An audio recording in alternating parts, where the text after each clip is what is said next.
Hello 11th class, कैसे हैं आप सभी लोग। होप सारे लोग बढ़िया और शानदार होंगे। तो चलिए हम लोग बात कर रहे थे अबाउट दी डेप्रिसिएशन। ठीक है, तो डेप्रिसिएशन की पहली वीडियो में हम लोगों ने सीखा कि डेप्रिसिएशन होता क्या है, कितने मेथड से लगाया जाता है, क्या इसके कॉज हैं, है ना। यानी जितनी भी बातें बेसिक रहती है रिगार्डिंग दैट डेप्रिसिएशन वो सीखी थी। फिर पार्ट 2 हमारा आया था, तो पार्ट 2 में हमने एक क्वेश्चन अटेम्प्ट किया था जिसमें हमने डेप्रिसिएशन अकाउंट किस तरीके से बनाना है वो सीखा था, और साथ साथ में जो एसेट्स है, यानी अगर मशीनरी है तो मशीनरी का अकाउंट किस तरीके से खुलेगा, अगर बिल्डिंग है तो बिल्डिंग का अकाउंट किस तरीके से खुलेगा, ये सीखा था। ठीक है, यानी ओवरऑल हमने जो पिछली वीडियो थी उसमें सीखा था कि अगर हम कोई एसेट्स खरीदें तो उस पर हम डेब्ट किस तरीके से चार्ज करते हैं और उसकी अकाउंटिंग का प्रोसीजर क्या होता है, ये हमने सीखा। ठीक है, आज सेम कंडीशन रहेगी, हम फिर से कोई एसेट्स खरीदेंगे और सीखेंगे कि उसकी उस पर डेब्ट किस तरीके से लगाया जाता है, उसका अकाउंटिंग प्रोसीजर किस तरीके का होता है। लेकिन यहाँ आज नया क्या होगा, आज हम सिर्फ एक मशीन या सिर्फ एक चीज नहीं खरीदेंगे या सिर्फ एक एसेट नहीं खरीदेंगे, हम 2-3 एसेट्स खरीदेंगे। और 2-3 एसेट्स अगर हम खरीदें तो उन पर हम किस तरीके से डेब्ट लगाते हैं, किस तरीके से उसका अकाउंटिंग प्रोसीजर रहता है, वो सीखने वाले हैं बच्चों। ठीक है, तो हम धीरे धीरे अपना लेवल हाई करेंगे। बहुत बेसिक से अगर आप सीखेंगे तो बहुत ईजी आपको लगेगा। अदरवाइज मैंने आपको पहले बताया था कि डेप्रिसिएशन थोड़ा सा टफ हो जाता है। अगर आप डायरेक्ट क्वेश्चन में आते हैं जो टेढ़े मेढ़े क्वेश्चन रहते हैं उन पर नहीं आना है अभी फिलहाल, बहुत बेसिक सीखते हुए बहुत आसान से क्वेश्चन लेने हैं, धीरे धीरे अपना लेवल हाई करना है। चलिए आज का एक क्वेश्चन हम देखो, आपकी स्क्रीन पर अवेलेबल है question. On 1 April 2009 a company bought plant and machinery costing ₹68,000. It is estimated that its working life is 10 years. At the end of which it will be fetch का मतलब होता है scrap value की बात हो रही है, of ₹8,000. ठीक है, additions are made on 1 April 2010 to the value of ₹40,000. Bracket में लिखा है रेजिडुअल वैल्यू, वही सेम बात हुई, स्क्रैप वैल्यू की बात हो रही है। मोर एडिशंस आर मेड ऑन 1 अक्टूबर, ठीक है, 2011 टू द वैल्यू ऑफ ₹9,800. फिर ब्रैकेट में दिया है ब्रेकअप वैल्यू, यानी scrap value, breakup value, residual value, ये सब बातें एक ही वर्ड को डिनोट करती हैं, वो है स्क्रैप, मतलब कबाड़ के भाव मशीन इतने में बिकने वाली है।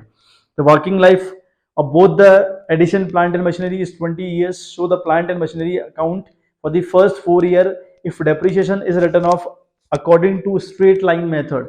तो जो हमारा पहला मेथड था which is straight line method, original cost method, equal installment method, ठीक है, या fixed installment method, 4 नाम उसके हुआ करते हैं। तो उन चारों में से एक नाम दे रखा है क्वेश्चन ने, तो इसका ये मतलब है कि हमें पहले वाले मेथड को यूज करते हुए अपना अकाउंट का प्रोसीजर यहाँ पर कंप्लीट करना है बच्चों। ठीक है, क्वेश्चन को ब्रेक करते हुए आपको एक बार समझाऊं कहानी है क्या अल्टीमेट लेवल पर। देखो क्या होता है, 1 अप्रैल 2009 को प्लांट और मशीनरी, मतलब प्लांट एंड मशीनरी खुली या ली जाती है, सॉरी, 68,000 रुपए यानी 68,000 रुपए की। एक बात तो ये हो गई, ठीक है। इसकी वर्किंग लाइफ 10 साल रहेगी और स्क्रैप वैल्यू यानी फेचअप वैल्यू दिया है, फेचअप का मतलब होता है स्क्रैप वैल्यू, वो रहेगी आपकी 8,000 रुपए। एक प्लांट की या मशीनरी की बात करी है। फिर 1 अप्रैल 2010 को दोबारा से हमने क्या करा, 40,000 की का एक प्लांट और मशीनरी दोबारा से हमने खरीदा, वो 40,000 का होगा और इसकी रेजिडुअल वैल्यू होगी 4,000। अब रेजिडुअल वैल्यू का मतलब भी सेम रहा, स्क्रैप वैल्यू की बात हो रही है, ठीक है बात। अच्छा, फिर बात करें 1 अक्टूबर 2011, 1 अक्टूबर 2011 में दोबारा से हमने 9,800 का एक प्लांट और मशीनरी फिर से खरीदा, जिसकी ब्रेकअप वैल्यू यानी स्क्रैप वैल्यू रहेगी 800 रुपए। वर्किंग लाइफ होगी 20 साल, किसकी, इस वाली प्लांट एंड मशीनरी की और इस वाली प्लांट, यानी जो दोनों लास्ट में हमने खरीदी हैं इनकी जो वर्किंग लाइफ रहेगी वो 20 ईयर रहेगी बच्चों। हमको 4 साल की अकाउंटिंग मेंटेन करनी है। अब देखें, मैंने आपको बताया था कि हमारे पास 2 मेथड हुए डेप्रिसिएशन चार्ज करने के, फिलहाल 11th में, अदरवाइज 8 होते हैं, लेकिन 11th में फिलहाल हमारे पास सिर्फ और सिर्फ 2 मेथड के ऊपर हमने काम करना है। तो first one which is straight line method. उस स्ट्रेट लाइन मेथड में क्या है बच्चों, उस स्ट्रेट लाइन मेथड में एक बात बहुत ध्यान से हमको सुननी है या समझनी है कि अगर हमारे पास स्ट्रेट लाइन मेथड चल रहा हो और स्ट्रेट लाइन मेथड में हमें क्वेश्चन में कहीं भी कितना डेप्थ चार्ज करना है इसका परसेंटेज गिवन ना हो, तो हमें फॉर्मूला यूज करना पड़ता है, ठीक है। तो हियर अगर हम देखें ना, पूरे क्वेश्चन में कहीं पर भी कितना परसेंट डेप्थ चार्ज होगा ऐसा लिखा नहीं है, और जहां लिखा नहीं होता, if straight line is method is going on, तो वहां पर अगर परसेंटेज नहीं गिवन है तो आपको फॉर्मूला यूज करना होता है। फॉर्मूला हमारे पास क्या है बच्चों, एक बार हम देख लें, तीनों मशीनों पर कितना डेप हम चार्ज करेंगे वो मैं आपको निकाल के एक बार दिखा दे रहा हूँ, ठीक है। तो अगर हम डेप्रिसिएशन का फॉर्मूले की बात करें बच्चों, तो फॉर्मूला हमारे पास था कॉस्ट ऑफ एसिड्स, हमारे पास था बच्चों cost of acids upon SP लिख रहा हूँ स्क्रैप वैल्यू अपॉन लाइफ, ये हमारे पास फॉर्मूला हुआ करता था, हाँ या ना, ये हमारे पास फॉर्मूला था। पहली मशीन देखें आप, है ना, मैं प्लांट P1 कर दे रहा हूँ, जो प्लांट 1 हमारा है, प्लांट एंड मशीनरी जो हमारा है पहला वाला, उस पर कितना डेप्थ चार्ज होगा, उसकी कॉस्ट ऑफ एसेट्स कितनी है, कॉस्ट ऑफ एसेट्स है आपकी 68,000, समझ में आ रहा होगा। जो कॉस्ट ऑफ एसेट्स हमारी है वो 68,000 रुपी है, इसकी जो स्क्रैप वैल्यू है यानी जो इसकी फेचअप वैल्यू है, ब्रेकअप वैल्यू है, रेजिडुअल वैल्यू है वो 8,000 रुपए है, तो माइनस 8,000, ठीक है, अपॉन लाइफ। इस वाली मशीन की लाइफ कितनी है बच्चों, कहा था कि इसकी वर्किंग लाइफ 10 साल है, तो हम 10 से इसको डिवाइड कर देंगे, ठीक है। हमारा ये अगर हम देखें तो ये बन रहा है हमारा 68 से 8 गया तो बन रहा है 60, बन रहा है 60,000 रुपए, 60 अपॉन 10 यानी 6,000 रुपए, यानी जो पहली प्लांट एंड मशीनरी है उस पर हर साल 6,000 रुपए डेप पड़ेगा बच्चों, समझ में आ गई बात, बहुत बढ़िया। बात करें P2 की यानी प्लांट 2 की अगर हम बात करें तो प्लांट 2 हमने खरीदा था 40,000 में, हमने खरीदा है 40,000 में, तो 40,000, ठीक है, माइनस उसकी स्क्रैप वैल्यू देखो कितनी है 4,000 है, 4,000 हम लिख देंगे, अपॉन करेंगे बच्चों हम 20, क्यों, क्योंकि जो वर्किंग लाइफ है वो 20 साल है, तो 40 से 4 गया हमारा, बचा आपका 36,000 रुपए, बचा 36,000 रुपए, 36,000 को डिवाइड करना है 20 से, ठीक है, 0 से 0 कैंसिल हुआ तो 18 दूनी 36 यानी 1,800 रुपए, तो सेकंड वाले प्लांट पे डेप पड़ेगा 1,800 रुपए हर साल, ठीक है। बात P3 की बात करते हैं, हम बात करते हैं P3, तो P3 की जो वैल्यू है कॉस्ट ऑफ एसेट्स है वो है 9,800 रुपए, तो 9,800 माइनस उसकी जो ब्रेकअप वैल्यू है, जो उसकी स्क्रैप वैल्यू है, जो उसकी रेजिडुअल वैल्यू है वो आपकी 800 रुपए है, तो माइनस करेंगे आप 800 रुपए, अपॉन करेंगे बच्चों 20, ठीक है, इट विल बिकम 9,000 अपॉन 20, कटा ये आपका आया 450 रुपए, ये कहानी हो गई। मतलब इन मशीनों पर, इन जो प्लांट एंड मशीनरी हमने खरीदी है P1 यानी जो प्लांट 1 है वो उस पर 6,000 का डेप लगेगा हर साल, P2 पर लगेगा 1,800 रुपए का हर साल, और P3 पर लगेगा 450। एक बात आपने बच्चों बिल्कुल क्लियर अपने माइंड में रखनी है कि अगर स्ट्रेट लाइन मेथड चल रहा हो उसमें अगर आपको क्वेश्चन में डेप कितना % चार्ज करना है ना गिवन हो तो बच्चों फॉर्मूला यूज करिएगा। फॉर्मूला क्या होता है, cost of assets minus scrap value upon life. I hope समझ आ गई होगी बात। अब हम इसकी एंट्रीज करते हैं। देखें सबसे पहले क्या है, 1 अप्रैल 2009 की अगर हम बात करें, देखो 1 अप्रैल 2009 से हमारा मामला स्टार्ट हो रहा है, 4 साल की हमको अकाउंटिंग बनानी है। तो यहाँ पे लिखेंगे 1 अप्रैल, ठीक है, 2009। तो यहाँ पर एंट्री हम करेंगे टू बैंक अकाउंट। हमने प्लांट एंड मशीनरी खरीदी है टू बैंक अकाउंट। कितनी खरीदी बच्चों, को खरीदी हमने 68,000 रुपए की। समझ में आ गई बात, ठीक है। अब जो और मशीनें हमने खरीदी हैं, जो और प्लांट एंड मशीनें हमने खरीदी हैं, वो कब खरीदी हैं, 2010 में, 2011 में, है ना। मतलब आपने पूरा क्वेश्चन करते वक्त ध्यान देना है इस बात का कि सिर्फ एक मशीन खरीदी गई है 2009 में या कुछ और भी खरीदी गई है। ये बात बहुत ध्यान देने योग्य है कि आप जब भी अपनी अकाउंटिंग प्रोसीजर को कंप्लीट करें, आप देखें, जैसे यहाँ 2009 का एग्जांपल मैं दे रहा हूँ, 2009 में हमने सिर्फ एक मशीन खरीदी है। पूरा क्वेश्चन अच्छे से रीड आउट कर लें, देख लें कि सिर्फ एक मशीन खरीदी है कि 2 मशीन खरीदी है। कई बार होता है कि 2-3 मशीन वो एक ही साल में खरीदता है, ठीक है। चलिए, तो हमने कहा टू बैंक अकाउंट 68,000 पे। अब हमारे यहाँ पे क्या आएगा बच्चों, 31 मार्च, है ना, 31 मार्च 2010। समझ में आ रहा होगा बात भाई। यहाँ पे अप्रैल 2009 चल रहा है, जैसे 31 मार्च आएगा वो अगले साल आएगा ना 31 मार्च, तो 2010 लग चुका होगा। तो हम लिखेंगे by depreciation account, by depreciation account, by dep account लिखें, बिल्कुल चलता है, ठीक है। तो डेप्रिसिएशन अकाउंट हमारे पास कितना है, देखो पहली वाली जो मशीन है P1 पे है आपका 6,000 रुपये का डेप, तो 6,000 का डेप काट लें।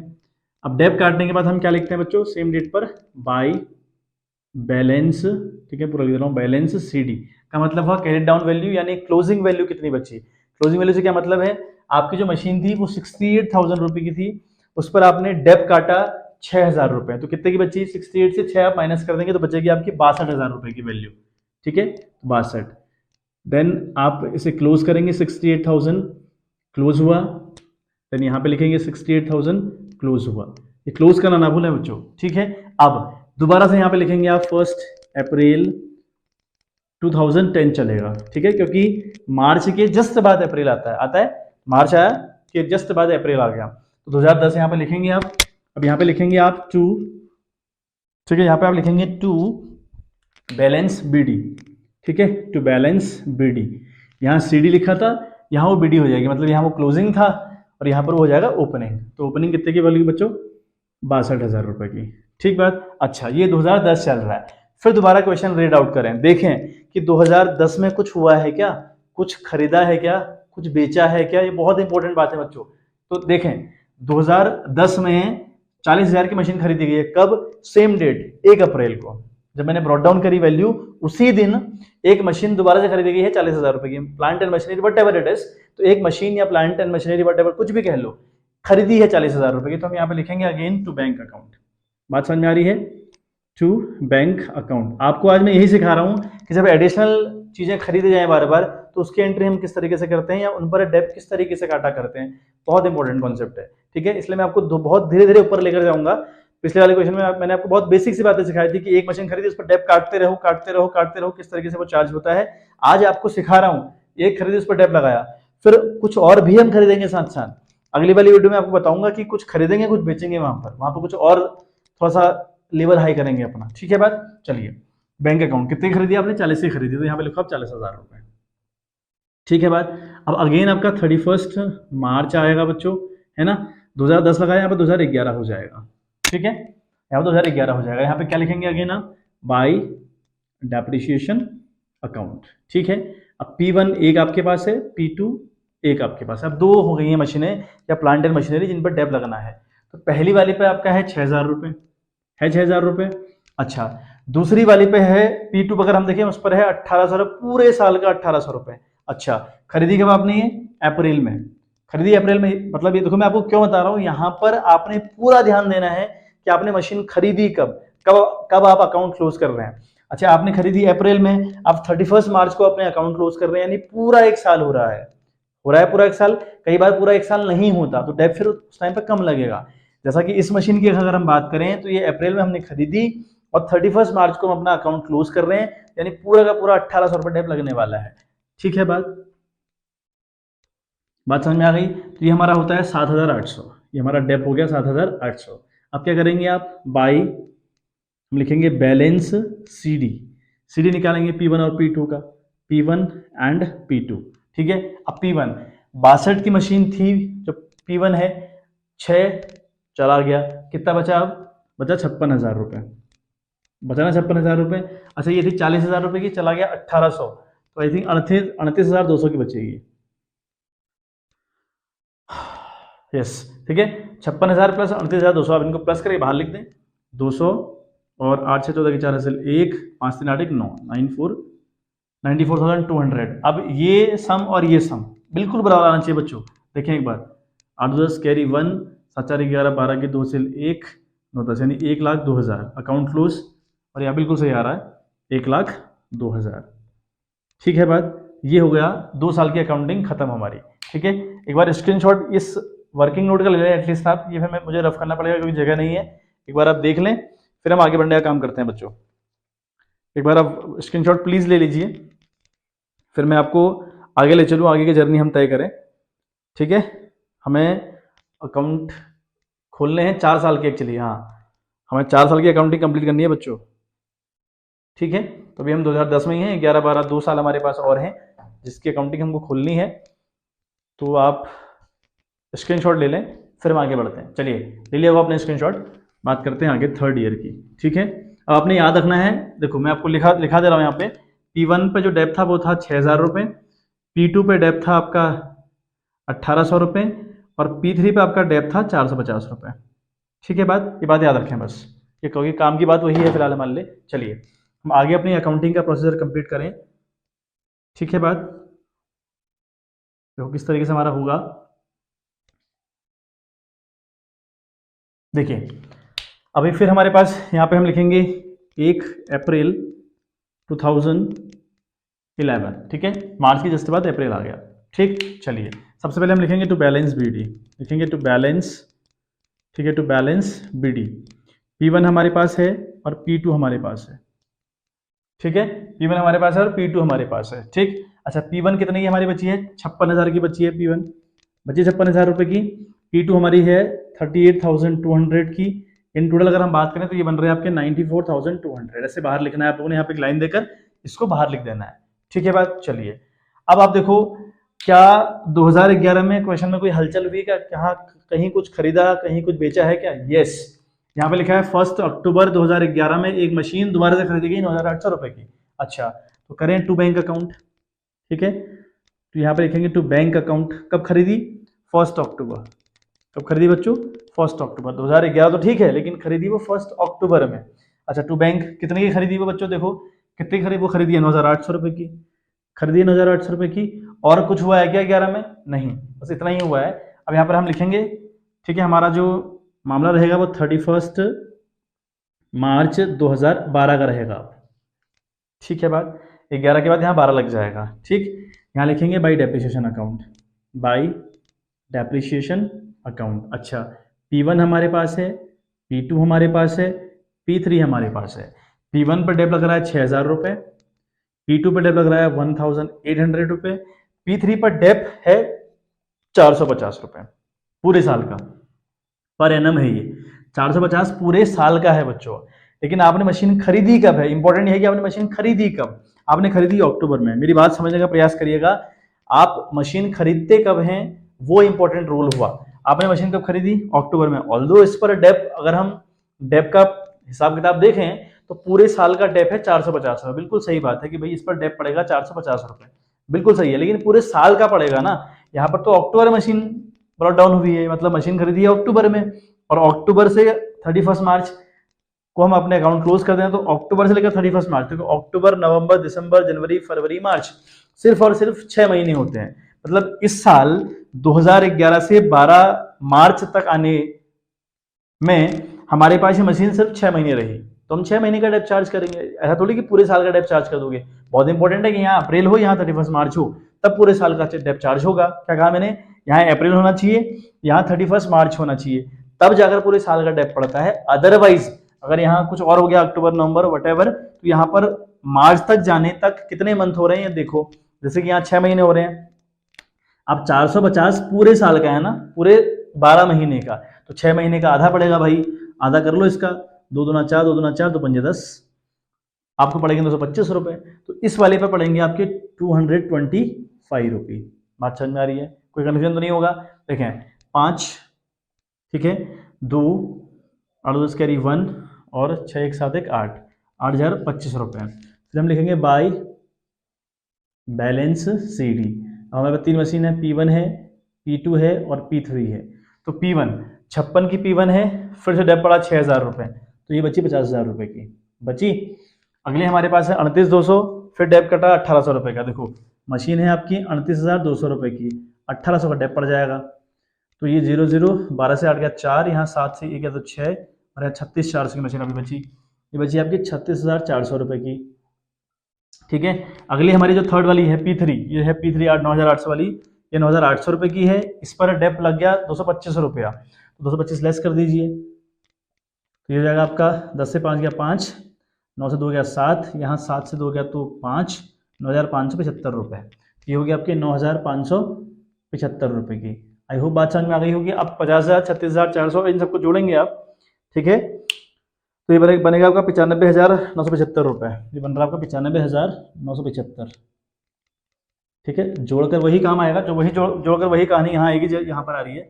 10 कैरी 1 और 9 4 13, 4 4 1, फिर 10, 1,04,000। आई थिंक इतना ही आ रहा होगा, 1,04,000, 1,04,000, 1,04,000 और 1,04,000। समझ में आ गई बात? तो ये हमारी थर्ड ईयर की अकाउंटिंग भी क्लोज हो गई, ठीक। हालांकि हमको 4 साल का बनाना है, यहाँ पे मैंने अभी सिर्फ 3 साल का बनाया है, 9 10 11, तो मैं आपको 14 साल वर्बली बता दे रहा हूँ, आप कर लीजिएगा क्योंकि बहुत आसान होगा। अब मुश्किल नहीं आनी चाहिए, ठीक है। आपको इतना समझ में आ गया? बस आपको एक चीज मैंने सिखानी थी कि जब हम बार बार मशीन खरीदें या बार बार जो भी ये अकाउंट है, plant and machinery, building, whatever, हम जो खरीद रहे हैं बार बार, उसकी एंट्री हम किस तरीके से करते हैं। हमने पिछले वाले क्वेश्चन में सिर्फ ये सीखा था कि अगर हम एक एसेट्स खरीदें, उस पर 3-4 साल डेप काटते रहेंगे तो किस तरीके से उसको ट्रेड करेंगे, ये सीखा था। आज हमने सीखा कि भैया हम एक प्लांट या मशीनरी नहीं खरीदेंगे, हम कई सारी खरीद सकते हैं, और जब कई सारी हम खरीदते हैं तो इस तरीके से उनको ट्रेड करते हैं एक बार।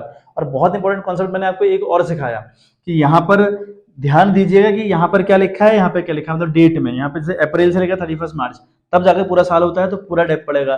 लेकिन अगर यहाँ पर अक्टूबर नवंबर कुछ और हो गया और वहां 31 मार्च है, तो फिर लगाइएगा हिसाब कितने महीने हो रहे हैं उतने महीने का डेप्थ चार्ज करोगे, ठीक है। अब 14 साल किस तरीके से बनेगा मैं आपको बता दे रहा हूँ। आप क्या लिखेंगे, अगेन टू बैलेंस बीडी करेंगे अगले बार ना 1 अप्रैल 2012 लिखेंगे आप, 4 साल का बनाना है ये पूरा फॉर्मेट, मैं आपको वर्बली बता दे रहा हूँ किस तरीके से बनाइएगा। तो आप लिखेंगे 1 अप्रैल 2012 लिखेंगे, वहां पे to balance BD P1 P2 P3 तीन मशीनें आपके पास हो जाएंगी। P1 की वैल्यू 50,000 है लिखोगे यहाँ पे, P2 की वैल्यू लिखोगे 36,400, P3 की वैल्यू लिखोगे आप 9,575 रुपए, ऐड करके बाहर दिखा दोगे, ठीक। फिर कुछ नहीं करना, यहाँ 31 मार्च 2013 लिखोगे, बाई डेप्रिसिएशन P1 पे 6,000, P2 पे 1,800 रुपए, P3 पे आप पूरा पड़ेगा 450, क्योंकि वो अप्रैल में ब्रॉट डाउन हुई है ना, अप्रैल में ब्रॉट डाउन, भाई अप्रैल में यहाँ ब्रॉट डाउन किया आपने, और 31 मार्च की डेट है यहाँ पे, आप डेट देखो ना क्या लिखा है, यहाँ अप्रैल लिखा है, 31 मार्च लिखा है, तो पूरा साल हो रहा है पूरा साल। जब पूरा साल हमारे पास होगा तो फिर टेंशन नहीं है। तो 6,000, 1,800 और यहाँ पड़ेगा 450, फिर इस वैल्यू से इसको घटाएं, इस वैल्यू से इसको घटाएं, इस वैल्यू से इसको घटाएं, यहाँ पे लिख दें, जोड़ें, आंसर आ जाएगा आपका, ठीक है। स्क्रीनशॉट ले लें, फिर आज की क्लास को हम समाप्त करें बच्चों, ठीक है। 20-21 मिनट की क्लास मुश्किल से हुई है, तो मुद्दा आपको जो सिखाने का था आई थिंक आप सीख गए होंगे, क्योंकि आसान है चीज़ें, और आपने धीरे धीरे मेरे साथ बने हुए रहना है। वो बहुत इंपॉर्टेंट है कि आप एक बंदे से लगातार सीखने का प्रयास करें, ठीक है। ऐसा नहीं कि एक वीडियो आप मेरी देख रहे हो, एक वीडियो किसी और की देख रहे हो, फिर आपको कॉम्प्लिकेशन होगी। आप एक को फॉलो करिए, चाहे मुझे या फिर किसी और को, एक को फॉलो करने में शायद हमें चीज़ें थोड़ा सा ईजी पड़ती हैं। तो चलिए मिलते हैं आपसे इन द नेक्स्ट वीडियो, तब तक के लिए bye bye, have a good day.